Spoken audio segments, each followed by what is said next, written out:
공유하천.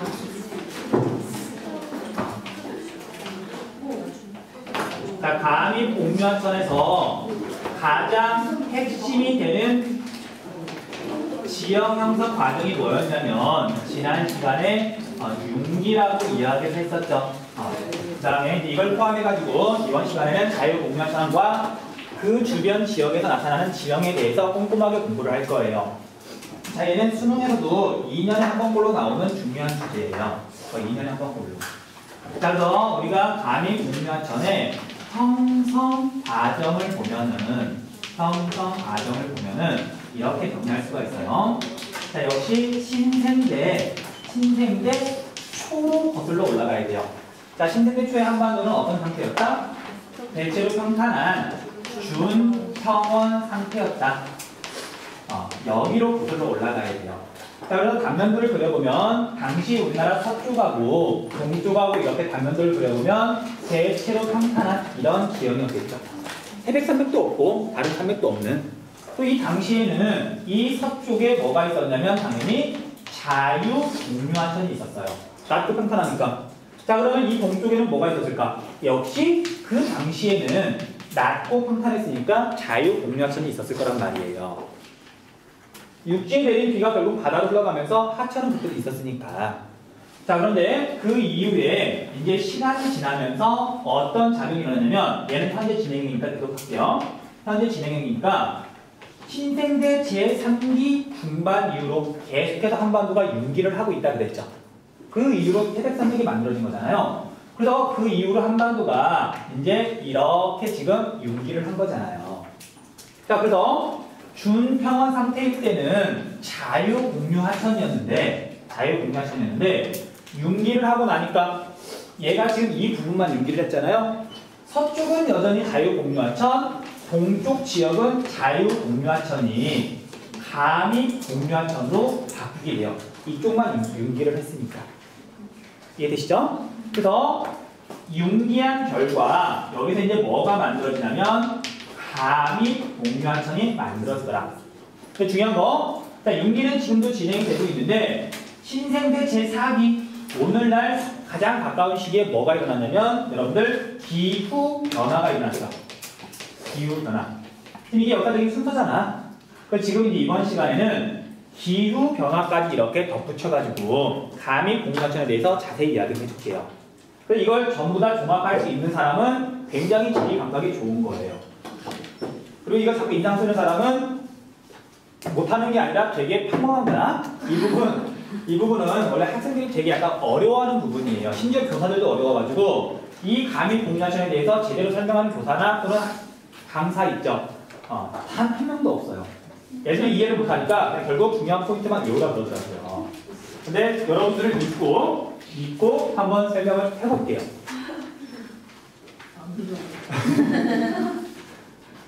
나연아, 네. 믿을게. 네. 자, 그래서 준평원 상태일 때는 얘가 이렇게 평평한 상황에서 하천의 단면도를 그리면 이렇게 일단 그릴게요. 그리고 물이 지금 이렇게 흐르고 있는 거예요. 낮고 평평한 상황에서. 그래서 이렇게 하천의 단면도가 이렇게 그려졌다는 얘기는 지금 하천이 이렇게 지금 휘어서 흐르고 있다는 거죠. 공경면, 부호면 지난 시간에 했잖아. 그쵸? 자, 그래서 이렇게 지금 휘는 구간인데, 자, 이제 시간을 순서에 따라서 어떤 변화가 일어나는지 한번 보자고요. 자, 첫 번째는 과거에 기온이 높았던 시기예요. 1번 시기. 그럼 볼게요. 감입공유하천은 지금 융기가 일어나는 부분이니까 여기 이야기를 하고 있잖아요. 여기는 하천의 상류야, 하류야? 상류. 감민기 때 하천 상류에서는 침식작용이 일어난다, 퇴적작용이 일어난다? 침식작용이 일어난다. 침식작용이. 그럼 이제 얘가 깎아 나가기 시작해요. 그렇잖아? 하천 상류 지역인데 이제 융기를 시작했으니까 하천 상류니까 침식작용이 일어난단 말이에요. 자, 그래서 얘가 이제 깎아 나갈 때는 기본적으로 해발구도가 높아졌으니까 아래 방향을 깎기 시작해요. 얘가 지금 올라가고 있는 중이니까. 그 다음에 얘가 이제 공경면, 퇴적면이니까 공경면 쪽으로 이렇게 깎아 나가요. 그러니까 침식이 두 방향으로 이루어지는 거예요. 그리고 용어 정리할게요. 자, 이렇게 옆쪽을 깎는 걸 뭐라고 부르냐면 측방침식이라고 부르죠. 측방침식. 그 다음에 이렇게 아래쪽을 깎는 걸 아래 방향 하방 침식이라고 불러요. 그래서 우리가 감히 공유하천은 측방 침식과 하방 침식이 동시에 일어나는 거예요. 자유 공유하천은 낮고 평평하니까 이건 안 일어나고 얘만 일어났었잖아요. 그래서 간빙기가 이제 한동안 지속이 됐으니까 간빙기 동안 어떤 골짜기가 만들어지냐면 얘가 아래쪽으로 더 깊게 깎고 이런 식의 지금 골짜기가 만들어져요. 그러겠죠? 아래쪽 깎고 또 깎아 나갔으니까 얘가 1번 시기의 하천 단면도예요. 골짜기 단면도라고요. 오케이? 여기까지 됐죠? 그래서 하방 침식과 측방 침식이 일어나면 좌우가 비대칭인 골짜기가 만들어지더라. 계곡이 만들어지더라. 물은 이제 여기 흐르고 있는 거고요. 자, 그 다음에 이제 시간이 지나가지고 2번 기온이 낮은 이제 빙기가 됐어요. 자, 빙기 때는 하천 상류에서 어떤 지형형 성장이 일어난다? 침식의 퇴적이에요. 퇴적이잖아. 퇴적. 아까 방금 물어봤던 내용이잖아요. 틀린 사람 있을 거야. 그 땡땡 그 모 아가씨. 그거 맞았어요 혹시? 네. 맞았냐고? 네. 자, 그래서 퇴적 작용이 일어나기 때문에 이번 시기에는 계곡이 메워져요. 메워지겠지? 자, 메워지면 이걸 이제 파란색으로 표시할게요. 메워질 때는 평평하게 메워지니까 여기에 이제 흙이나 자갈이나 모래 같은 것들이 이렇게 쌓이게 되겠죠. 자, 시간이 또 지나서 이번에는 또 간빙기가 됐어요. 자, 신생대에만 빙기와 간빙기, 빙기가 4번 있었거든요. 이게 자꾸 되풀이가 되는 거예요. 자, 빙기니까 당연히 여기는 침식 작용이 일어나겠죠. 그러면 또 깎여 나가요. 그런데 문제는 이 골짜기가 이제 많이 메워졌잖아. 전체가 한꺼번에 깎이는 게 아니라 어차피 물의 양은 정해져 있으니까 조금밖에 없으니까 이렇게 휘어나가기 때문에 여기만 깎여 나가는 거예요. 이쪽부터. 그래서 깎여 나갈 때 여기서부터 또 이렇게 또 깎여 나가면서 비대칭 골짜기가 또 하나가 만들어지는 거죠. 얘가 3번 시기의 골짜기의 모양이에요. 얘는 2번 시기 때 만들어진 거고. 자, 또 빙기가 왔어요. 또? 아, 진짜 나도 지겹다, 야. 근데 이걸 해야 좀 이제 리얼리티가 사니까. 아, 실제로 4번이 빙기가 있었는데 4번 다 할 수는 없고 2번만 할게요. 그러니까 빙기 때는 퇴적 작용이 일어났기 때문에 여기에 또 이제 뭔가 메워져요. 이제 골짜기가 너무 커져가지고 다 메워지진 않고 여기에 이제 4번 시기에 퇴적물이 쌓인단 말이에요.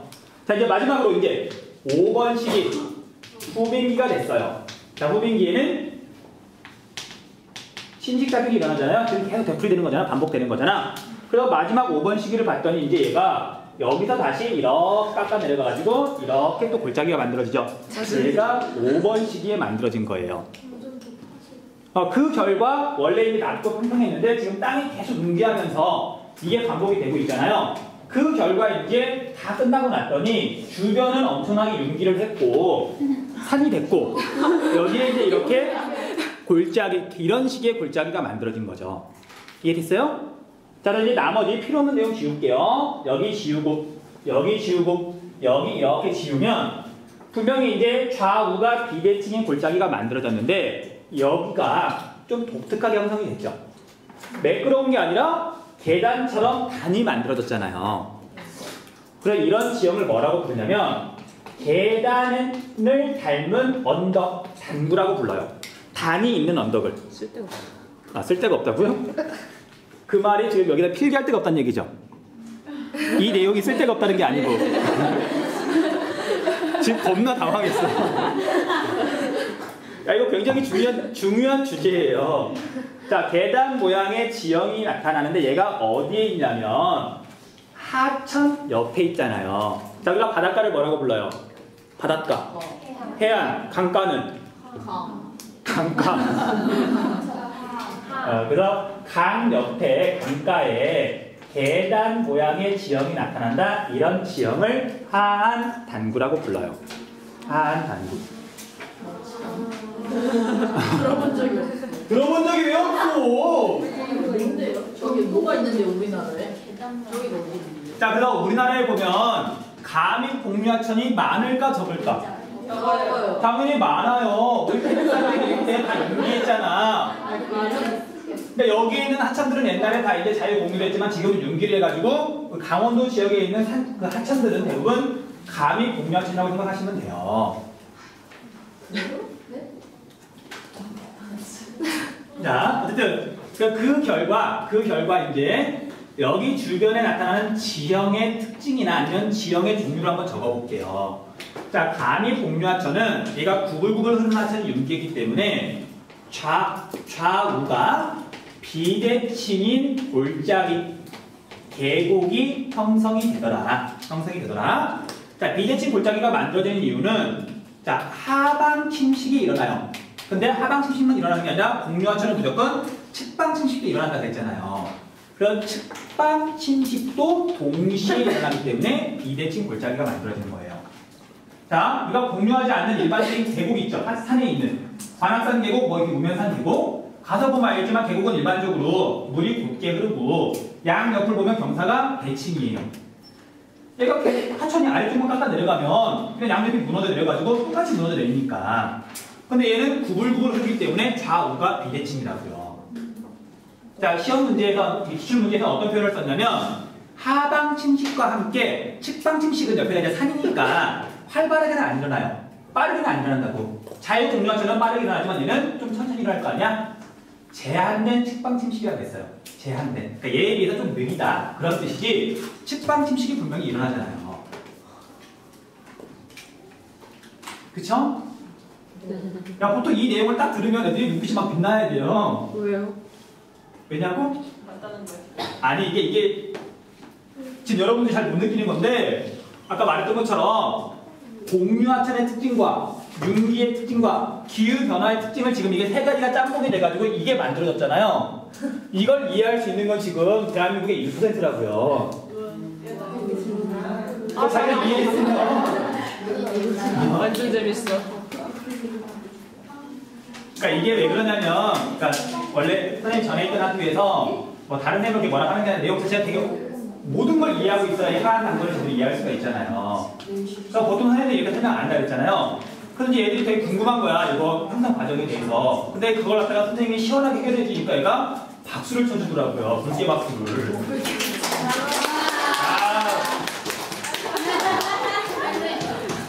눈치 겁나 빨라. 자, 그래서 비대칭 골짜기가 이런 식으로 만들어지고요. 근데 비대칭 골짜기 중에서 완경사 쪽에 봤더니 계단 모양의 지형이 나타나더라. 그걸 우리가 하안단구라고 부른단 말이에요. 하안단구. 자, 얘는 이 또 출제가 많이 되는데 그 이유가 뭐냐면 지금 여기는 지금 전체적으로 다 융기를 해가지고 산을 여기다만 그렸지만 주변 지역은 전부 다 산이에요. 그쵸? 지금 여기 한반도가 융기한 여기 일대니까 하천 주변 말고는 다 산이라고요. 자, 상남 지역에서 사람이 살 수 있어요, 없어요? 많이 못 살잖아. 근데 하천 주변에 평평한 땅이 나타났죠. 엄청 반가운 거잖아. 여기서 사람들이 살 수 있잖아요. 그리고 강원도 지역에서 사람들이 살아가는 곳들은 이런 하안 단구가 되게 많아요. 평평하니까. 자, 여러분 혹시 단양이라고 들어봤어요? 단양? 네. 자, 단양이라고 하는 그 단양군 그 군청 중심지 있죠? 얘가 하안 단구 위에 있어요. 그러니까 규모가 굉장히 큰 것도 있거든요. 그러니까 그런 식으로 산간 지역에서 중요한 삶의 터전이 되니까 침식분지가 중요했던 것처럼 얘도 중요한 거예요. 다 산인데 여기만 평지니까.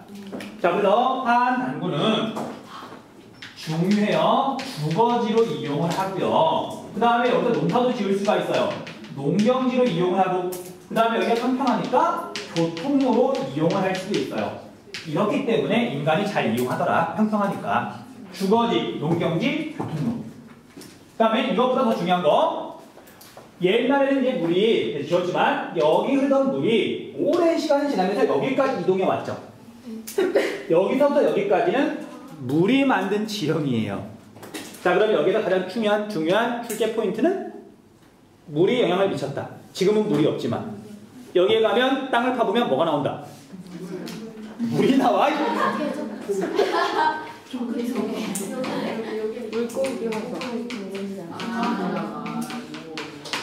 우리가 어저께 구하고 강조했잖아요. 마찬가지로 과거에는 물이 분명히 흘렀던 곳이잖아요. 여기 물이 쌓아둔 퇴적 지역이잖아요. 지금은 물이 없지만 출제 포인트라고요. 둥근 자갈이 나온다고요.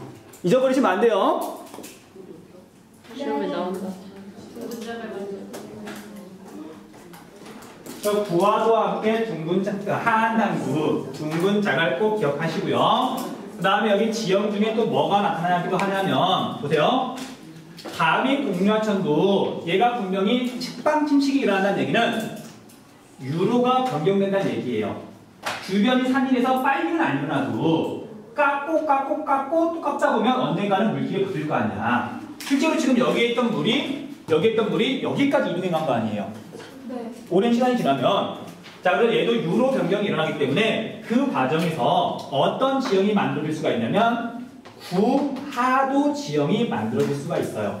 그러니까 구하도는 자유 공유하천에서만 나타나는 게 아니라 가미 공유하천에서도 구하도가 나타날 수가 있어요. 근데 이거 잘못 가르친 사람은 자유 공유하천에서만 구하도가 나타난다고 가르치기도 해요. 아니에요? 그래서 그 증거가 뭐냐면 65페이지 지형도 한번 봐볼게요. 65페이지.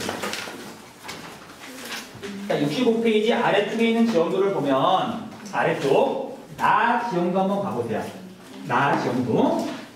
지형도를 이렇게 봤더니 내가 지금 나예요. 자, 하천이 어떻게 있냐면 여기서 이렇게 흐르고 있죠. 이런 식으로 흐르고 있잖아, 하천이. 그쵸? 근데 지금 주변이 다 산이잖아. 가미 공유하천이에요. 근데 보세요. 자, 만약에 가미 공유하천이 얘가 이런 식으로 흐르다가 그러니까 좀 너무 극단적이네. 나 성격이 약간 둥글둥글한데. 그래서 봐봐, 얘 그 공유하천이 이제 이런 식으로 흐르다가 오랜 시간이 지나면 자유 공유하천보다 느리지만 분명히 오랜 시간이 지나면 얘가 점점 더 이렇게 구불구불해지면서 여기가 연결이 된단 말이에요. 결국은. 그쵸? 그럼 이제 어떤 일이 벌어지냐면 자유 공유하천에서는 어차피 다 평야 지역이니까 여기도 평지예요. 그리고 여기가 이게 연결되고 나면 구하도가 만들어지긴 하지만 사실 구하도라고 해서 뭐 엄청나게 낮거나 그런 거 아니고 여기가 높은 것도 아니에요. 그러니까 티가 잘 안 나요.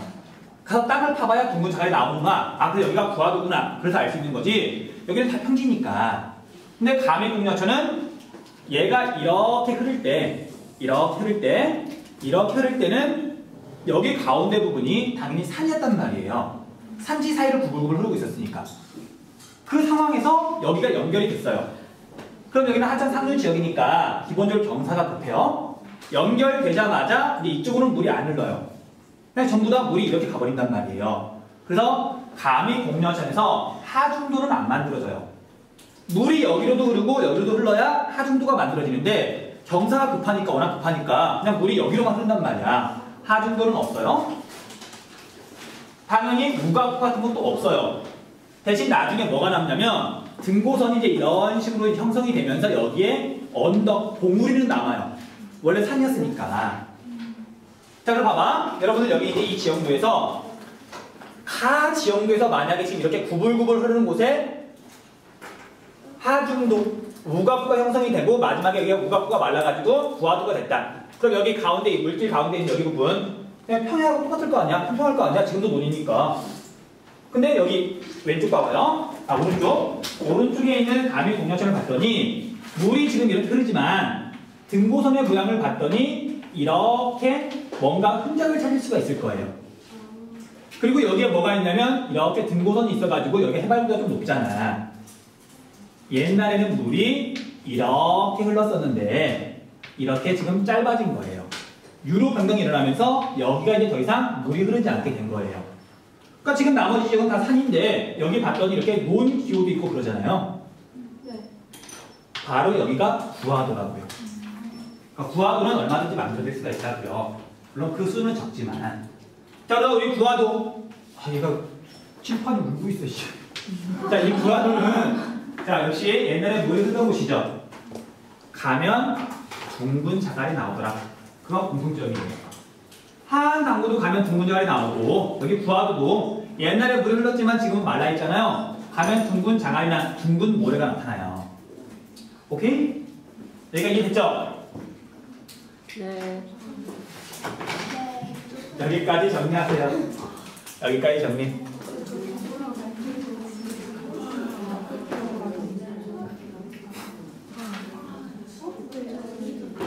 육성층.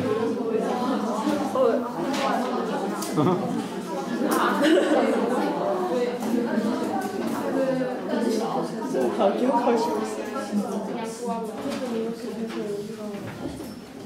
육성층. 쌤, 저 찍힌 거예요? 어? 찍힌 거예요, 쌤한테? 찍히다니 설마. 난 사람을 안 찍어요. 왜 찍어? 물론 네가 밉상이긴 해.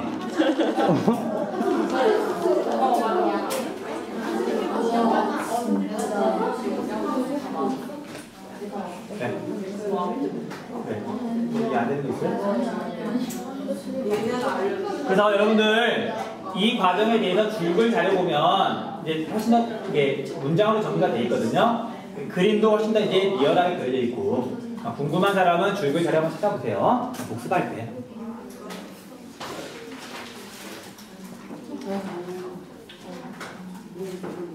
자, 이 지금 굉장히 위험한 발언을 하자면 분명히 이게 하한 단구가 이렇게 나타나는데 다행히 우리 교재에는 없어요. 근데 아까 우리 수능특강 줘보세요. 수능특강에 아마 있을 거야. 이게 하한 단구의 형성 과정에 대해서 수능특강 3학년들이 보는 수능특강에는 나와 있거든요. 나와 있는데 그러니까 이제 아마 보는 사람도 있을 건데 여기에 보면 지금 하한 단구의 형성 과정이라고 이렇게 돼 있어요. 어떤 식으로 얘가 설명을 하고 있냐면 집안이 이렇게 융기하는데 얘가 일정하게 계속 융기하면 당연히 얘가 계단 모양의 지형이 안 나타날 거 아니야? 얘가 똑같은 식으로 계속 융기를 하면 그냥 계속 무너져 내려가지고 그냥 경사면이 만들어지는 거지 단구가 만들어지지 않아요. 그렇잖아. 일정하게. 그 뭐라고 표현하냐면 한반도가 융기하는 과정이 일정하게 일어난 게 아니라 어쩔 때는 빨리 융기하고 어쩔 때는 좀 천천히 융기하고 이게 되풀이 되면서 강 옆에 계단 모양의 지형이 만들어졌다. 그렇게 설명하고요. 또 놀랍게도 지금 설명하는 건 틀린 설명이야. 틀린 설명이라고. 그 다음에 지금 선생님이 그림을 보면 알겠지만 이쪽에는 하한 단구가 나타나요? 안 나타나요?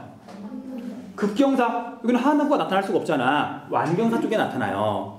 그리고 시험 문제 지금까지 기출 문제를 다 보면 이 하한 단구만 다루고 있거든요. 물론 하한 단구의 형성원이 여러 가지가 있지만 근데 여기 나중에 관심 있는 사람 봐보세요. 이 그림을 봤더니 하한 단구가 강 양옆에 나타나요.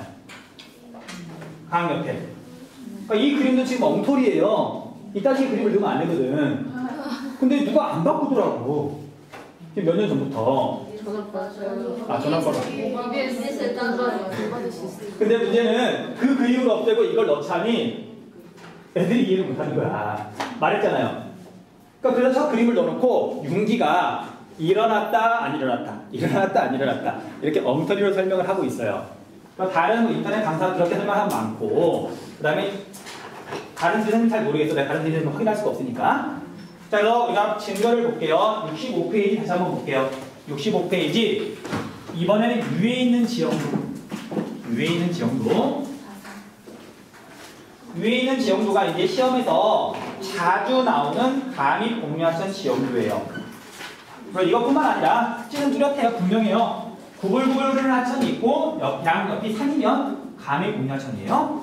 근데 우리가 65페이지 지형도를 보면은 보세요. 이렇게 지형도가 있으면 하천이 지금 어떻게 흐르고 있냐면 여기서 이렇게 지금 굽이쳐서 흐르고 있죠.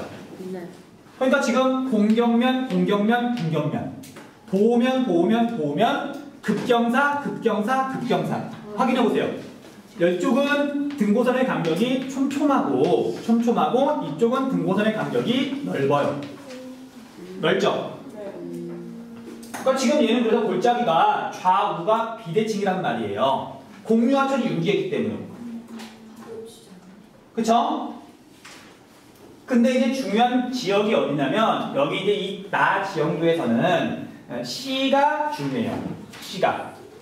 자, 여기에 지금 이렇게 C라고 써있는 부분이 여기잖아요. 자, C뿐만 아니라 여기는 C 다시라 그러고 여기는 C2 다시라 그럴게요. 형성원이 똑같거든요. 감이 공유하천에서 완경사 쪽이잖아. 얘랑 이제 방향만 다른 거지. 여기는 전부 다 이렇게 이 과정을 거쳐서 형성된 지형들이에요. 자, 여기는 지금 이제 좀 지워졌지만 하천이 이렇게 휘어나가는 부분에서 만들어지는 지형이었잖아. 네. 이렇게 휘어나가는 부분. 근데 이쪽이 완경사고 이쪽이 급경사. 근데 이제 하천이 이렇게 휘어나갈 때는 반대로 일어나겠죠. 그러니까 지금 여기는 똑같은 형성 과정을 거쳤다고요. 똑같이. 그래서 지금 우리가 지형들 보면 티가 안 나지만 여기에 보니까 이제 도시가 있죠. 여기가 바로 하한 단구라고요. 하한 단구는 급경사 쪽이 아니라 완경사 쪽에만 있다고요. 하한 단구가 그리고 하나만 있는 게 아니라 얘도 하한 단구, 얘도 하한 단구라고요. 이해됐어요? 네. 이 지형들에서 하한 단구가 하나만 있는 게 아니라 여기 전부 다 감이 복류하천에서 완경사 쪽이잖아요. 도면 쪽이잖아. 이 지형들에만 이 하한 단구가 3개가 나타난다고요. 3개가.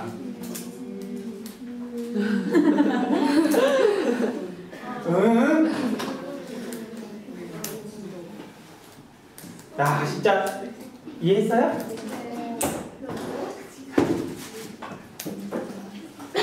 그래서 말했던 것처럼 여러분들 이 부분이 지형의 첫 부분은 도대체 뭔 소리가 몰라가지고 어려운 단어 막 나오고 그러니까 좀 재미가 없고 어렵게 느껴지는 부분이고, 이 부분은 지형에 대해서 어느 정도 알아도 제대로 이해하기가 되게 어려운 부분이에요.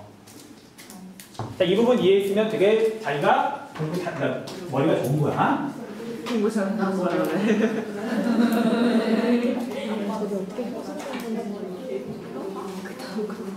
평생 되는 원리는 알겠어. 자, 심지어 이거 설명 제대로 좀 이해하고 나서 운문에도 봤어요.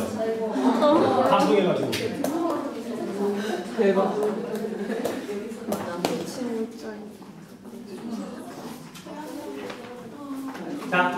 자, 마지막 하나만 정리하고 이제 마칠게요. 우리가 이제 하천장 다 끝낼게요.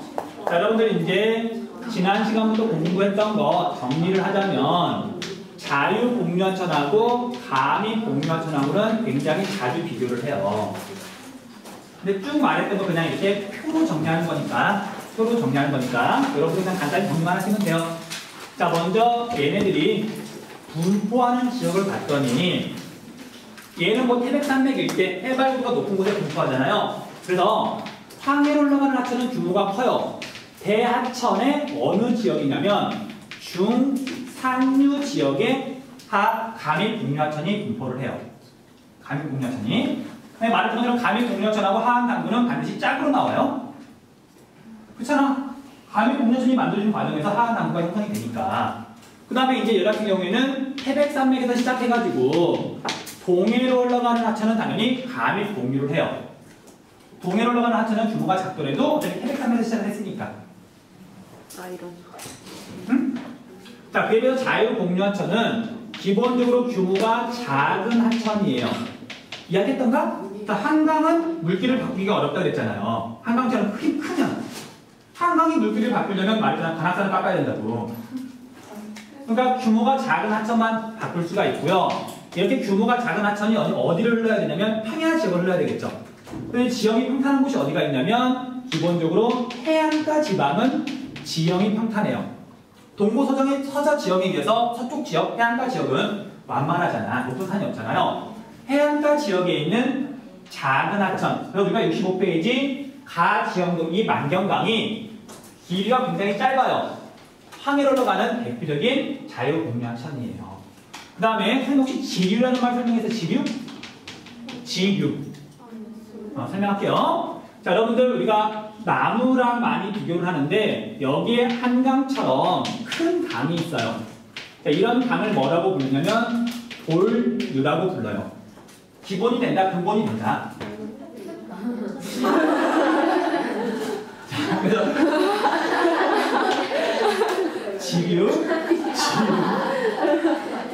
요거만 알아두시면 된다고요. 그 다음에 주로 일어나는 지형 형성 과정을 봤더니 자, 얘는 측방 침식이 일어나요. 측방 침식. 그 다음에 더불어서 보면 쪽에서는 퇴적 작용이 일어나잖아요. 퇴적 작용. 자, 그에 비해서 우리가 감입복류하천은 하방 침식이 주로 일어나고요. 자, 그런데 하방 침식만 일어나는 게 아니라 분명히 측방 침식도 일어난다 그랬죠. 그래서 두 개가 동시에 일어나기 때문에 좌우가 비대칭인 골짜기가 만들어진다 그랬잖아요. 그 다음에 여기서 퇴적작용도 물론 일부 일어나긴 하지만 하천은 상류 지역이니까 오늘날은 주로 침식만 일어나니까 여기다 태적을 적진 않아요. 그래서 하방 침식과 측방 침식이 일어난다. 그렇게 적으시면 되고요. 그 다음에 주변에 발달하는 주변 지형을 봤더니 여기는 기본적으로 하중도, 그 다음에 우각호, 그 다음에 부하두가 만들어지기도 하고요. 그 다음에 하천이 자주 범람하니까 범람원 지형이 흔히 나타난다고 했죠. 자, 그러면 이쪽은 제일 중요한 거 하안 단구가 나타나고요. 그 다음에 일부 지역이지만 부하두가 얼마든지 만들어질 수 있다. 자, 이 정도 정리하면 문제 어렵지 않을 거예요. 자, 이건 대답만 하시면 돼요. 자, 두 하천 중에 댐을 건설하기에 유리한 하천은 어느 쪽일까?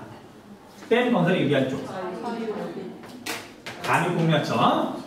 댐은 물을 저장하려고 만드는 건데 다 평야예요. 거기다 댐 만들면 물이 안 보이잖아요. 골짜기에다가 댐을 만들어야지. 자, 그 다음에 비가 많이 와가지고 하천이 범람할 위험은 어느 쪽이 더 크다? 당연히 자유공유하천이 더 크다. 감유공유하천이 범람하려면 계곡을 다 메우고 산을 넘어가야 돼요, 물이. 그러니까 감유공유하천은 범람할 위험이 없는 거죠. 그렇게 보시면 돼요. 질문.